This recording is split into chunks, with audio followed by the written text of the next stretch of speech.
वजीर आला बसवराज बोम्मई को चैलेंज करते हुए कांग्रेस लीडर सिद्धरमैया ने सिलसिलेवार ट्वीट करते हुए कहा कि वो बदउनवानी पर खुली बहस करने के लिए अपनी पसंद के वक्त और मुकाम को चुन लें।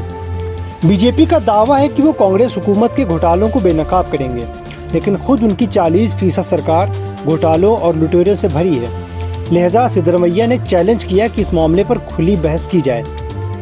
कर्नाटका मुकन्नना का 10 रोजा मानसून इजलास पीर के दिन से विधानसभा में शुरू होने वाला है। इस बार का ये सीज़न तूफानी होने का इम्कान है, क्योंकि अपोजिशन पार्टियां बदउनवानी के इल्ज़ामात जैसे कई मसाइल पर बसवराज बोम्मई को घेरने के लिए कमरबस्ता हो गई हैं। ये इजलास ऐसे वक्त में आया जब सियासी जमातों ने असेंबली इंतखाबात के लिए तैयारियां शुरू कर दी हैं, जो कि अगले साल मार्च अप्रैल तक होने की उम्मीद है।